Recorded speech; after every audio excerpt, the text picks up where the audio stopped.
Hi, I'm Sharon Renfro. Our hearts and minds at SharonRenfro.com believes that we must open our minds before we can open our hearts to one another, a fundamental idea to an alternative way to understand the psychology of relationships. This means that thinking is the key to successful, meaningfully connected relationships.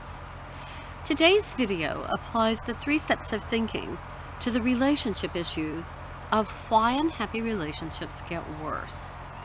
Now, I'm going to talk about the 3 steps of thinking very briefly, and then I'm going to make a list of items that I consider to be important to those 3 steps of thinking to give you an example of what I mean. The first step of thinking is research. That means the gathering of pertinent and objective information. Number 1, each person in a relationship must constantly balance his or her need to be an individual and the need to be in a relationship. Number 2, the first level of assessment about the state of this balance, the safety of the individual in the relationship, happens all the time about every situation in the relationship. Number 3, the first assessment uses the emotional system, the instinctual automatic assessment system that produces one of 2 emotions, calm when safe and anxiety when threatened. Number 4, we begin to learn to use this assessment system when we take our first breath at birth, and we continue throughout our lifetime to use what we learn in those early years. This learning takes place before we're able to use reason and logic and empathy. Number 5, the focus of the assessment is on the safety of the individual with no concern for or about the relationship partner.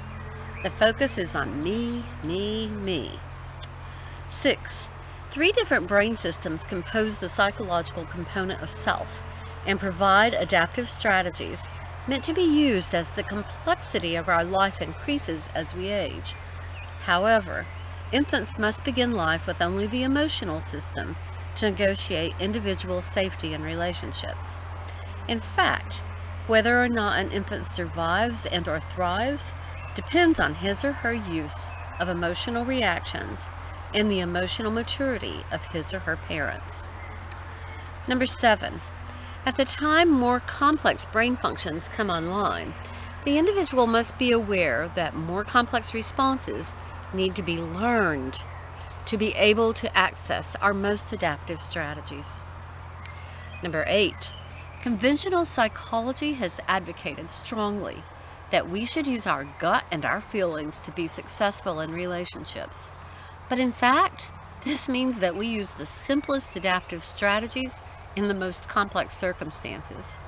We use conflict, fight, distance, flight, pretend, camouflage, and cut off, play dead, directed at our relationship partner when it would be more advantageous to think. Step 2 of thinking is reason, the application of logic to the objective and pertinent information we have gathered to increase and deepen our understanding of ourself and relationship process. Number 1, as long as we use the emotional system to try to solve problems, our problems will get worse.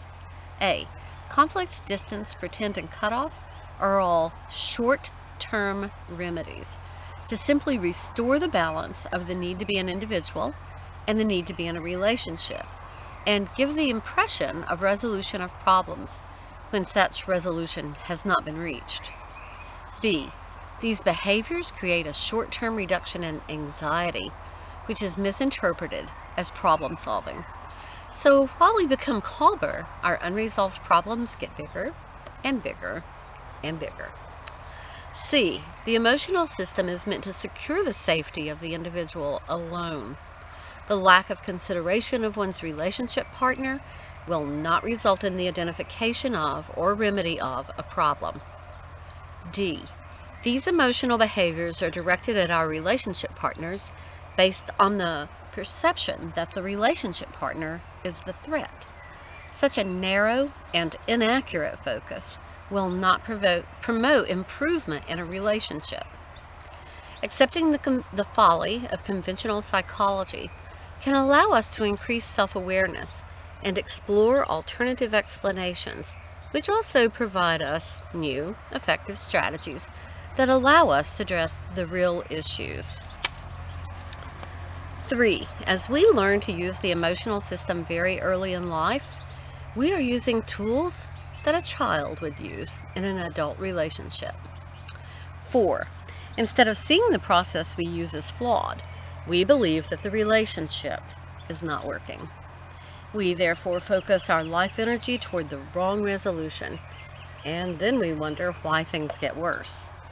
No matter what other communication skills we learn and use, if we have a fundamentally inaccurate understanding, we cannot affect or address the real issues.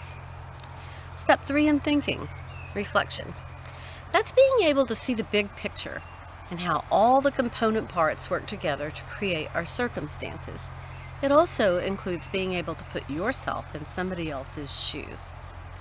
Number 1, we must stop behaving as if our relationship partner poses a threat to us. Number 2, we must let go of conventional psychology. Stop seeing ourselves as an ego and embrace a new alternative, accurate explanation of who we are and what we do. We should expect this to take some time and life energy and expect change to be a gradual process. Number 3, work toward goals you want to achieve. What does it mean for your relationship partner for the relationship to be better? How can you be certain that our anxiety has anything to do with your relationship? Number 4, make a map of all the component parts of a situation and describe how the components related to each other in a way that the circumstances could have come to be what those are. How could change in each component impact the whole, and vice versa? See the system as fluid and dynamic. We must open our minds before we can open our hearts to one another.